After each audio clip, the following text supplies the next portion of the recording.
esses caras não entendem, pô, é o seguinte. Primeiro que não tem nada garantido. Pode vir um meteoro amanhã acabar com a humanidade. Mas o que esses caras não compreendem é uma coisa que já foi comprovada por diversos nobres de direita e de esquerda, que as pessoas seguem motivações. Se valer a pena ser vagabundo, a maioria vai ser vagabundo. Quem não for vagabundo vai ser eliminado financeiro ou fisicamente. Se valer a pena ser honesto, comportamentos cooperativos, a maioria vai ser comportamento cooperativo. Quem for vagabundo vai ser eliminado ou financeiro ou fisicamente. Quando você tem um comportamento que não vale a pena, a regra do mercado é a mesma regra da natureza, segundo Darwin, que é a liberdade mediada pela eficiência. Essa é a regra do mercado e essa é a regra da natureza. É isso que essas pessoas não entendem. Só que a regra da liberdade mediada pela eficiência tem diferentes resultados baseados nos diferentes ambientes. Um animal pode ser extinto em um cenário e se tornar dominante em outro, dependendo do meio ambiente onde ele esteja. A mesma coisa pode acontecer. O equilíbrio da humanidade pode ser uma Coreia do Norte totalitária e pode ser um capistão maravilhoso de super liberdade. Quem vai definir isso somos nós. É exatamente por isso que o Bitcoin é um imperativo moral.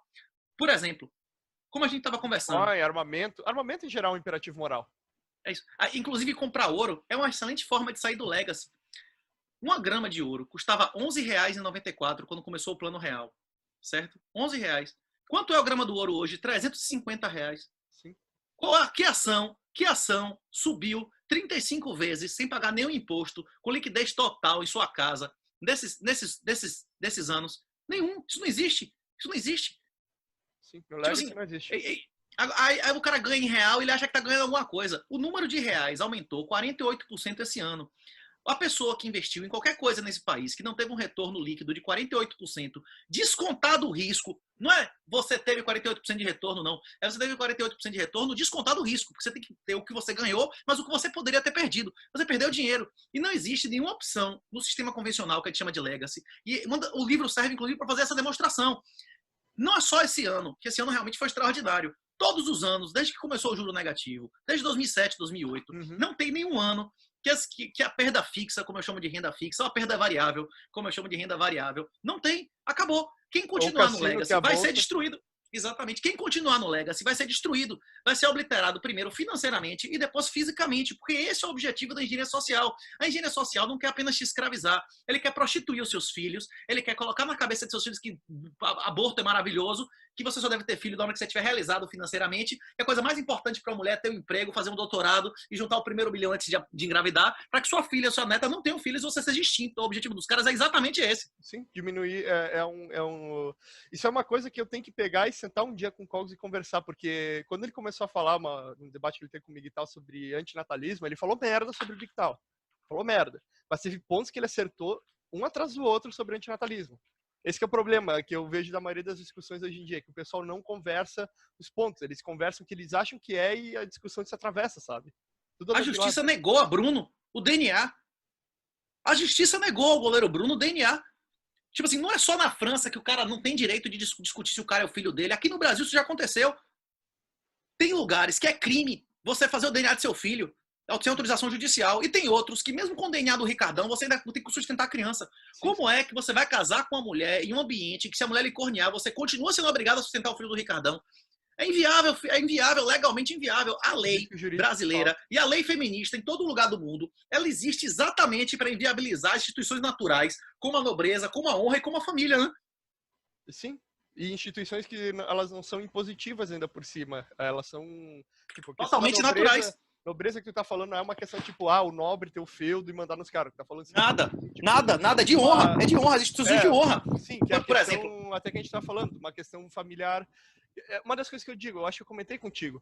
Eu tenho uma família que, apesar da família hoje em dia ter se modernizado, foi nessa última geração. Né? Porque a minha família, ela, antes dessa geração, era tradicional. Uma das minhas tradicional avós, como? Patriarcal? Uma das minhas avós teve 4 filhos, o pai era o provedor, a minha avó cuidava, a outra avó teve 6 filhos, né? O avô provedor, a avó cuidava, e assim ia. O que começou a acontecer depois é que começou a ir para a questão um pouco mais moderna, que é tipo, menos filhos, né? Tudo mais. Você consegue sustentar quantas mulheres, quantos filhos foi? Que idade você tem, bicho? Eu tô com 26. Você tá com condição de sustentar quantas mulheres e quantos filhos? Cara, ultimamente eu tô mais dando dor de cabeça, isso sim. Tá foda, né? Fora que, primeiro, a mulher não precisa do homem porque o Estado é o provedor e o protetor dela, ela não precisa de homem para... Inclusive, o Estado vai na televisão para dizer que o homem não é apenas provedor, não é defensor, ainda é uma ameaça para ela, não é isso que está dizendo na televisão? Que você é uma ameaça à mulher, você não é protetor nem provedor, o protetor e o provedor é Bolsonaro, não é você, para começar. É o Estado, é o cafetão. É o Estado, é o cafetão, exatamente. E é uma mentira, é uma mentira. Sabe por quê que isso é uma mentira? Eles dizem, por exemplo, esse negócio do Estado ser provedor e o protetor, que é o pai do fim da fecundidade. A mulher não precisar do homem e o homem não precisar da mulher. Porque você antigamente pagava para ter sexo e ter filhos. Se você não pode ter filhos com certeza, você não vai pagar. Se você tem sexo no aplicativo grátis, você não vai pagar. Então a mulher simplesmente não vale a pena mais você pagar a mulher para nada. Você tem sexo melhor, as novinhas o tempo inteiro de graça, e se você botar ela dentro de casa, você não tem nenhuma garantia de exclusividade, nenhum direito extra, não tem que pagar, não é isso? Mas sim, voltando. Não tem porque tu investir nisso, né, no caso. Exatamente. O pagamento, no caso, é só um investimento na relação. Tu não tem por que investir no caso. Você pode investir na relação sem casar. Você não ganha nada casando com ela, você não ganha nenhum direito extra. Você come as melhores, sem compromisso nenhum de graça. Para que você vai investir? Mas voltando. Tu só investe se tu tiver, no caso, um alto grau de confiança na questão moral. Mas isso daí também tu ainda fica com a retaguarda aberta caso a pessoa, sei lá, virar os cornos e querer te meter com o Estado. Você estava falando sobre a aversão de risco do brasileiro. Eu tenho 39 anos. Na época que eu era moleque, ninguém investia em banco.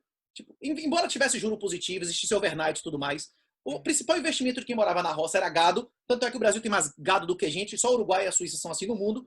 E quem era da cidade comprava matéria de construção, batia laje.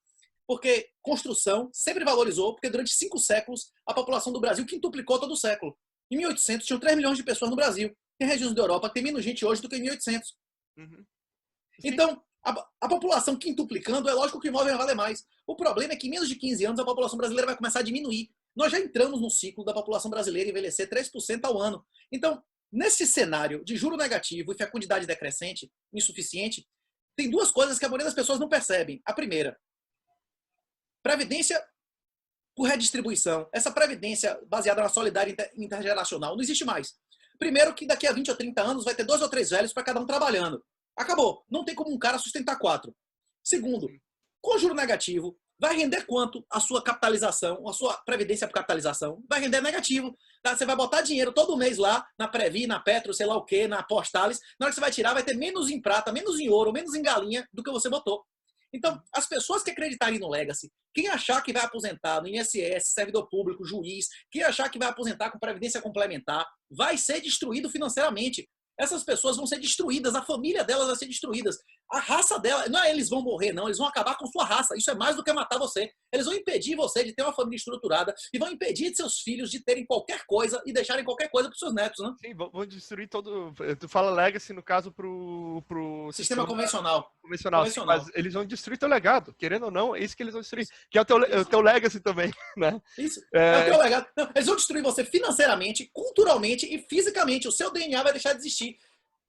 Quando eu percebi o que era o juro negativo, a guerra ao dinheiro, 2011, 2012, eu fiquei muito deprimido com isso. O Bitcoin não apenas salvou minha vida financeira, mas também minha saúde mental. Como se diz na Bíblia, né? Quanto mais conhecimento, mais sofrimento. Se você não quiser entender disso, beleza, você vai ser um escravo. Você não vai deixar nada para os seus descendentes. Se você quiser deixar alguma coisa para os seus descendentes, você vai ter que aprender isso. Tem um argumento que eu já ouvi até de deputado bolsonarista, de gente de nível, porra, com 50 mil votos, que eu toda hora ouço em grupos. Mas você disse que Bolsonaro é uma putinha do PT, porque imprimiu 48%, porque piorou todas as métricas macro. Mas quem se preocupa com métrica macro é empresário. Você tem quantos milhões? Você tem empresa para se preocupar que o real caiu a metade de valor? Isso não muda nada na nossa vida. Cara, tu ainda tem que comprar as coisas, tu ainda depende dessas coisas. A qualidade da comida não come daquilo. Depende do valor da moeda. O quanto vale a moeda que o mendigo recebe? A poupança, as moedas que o mendigo guardou 3 meses, quanto? Tipo assim, a manutenção do valor da moeda é a métrica básica do valor moral da sociedade. Quando um dinheiro perde o valor, a sociedade perde o valor moral, porque não vale mais a pena trabalhar, não vale mais a pena se esforçar, não vale mais a pena poupar, vale a pena queimar de puta e cocaína. E é exatamente isso que acontece em todo o país, que a moeda perde valor. E é por isso que esse é o primeiro sinal do colapso civilizacional. Na hora que não vale a pena mais trabalhar, não vale a pena mais poupar, a sociedade se degenera. Roma caiu justamente por isso.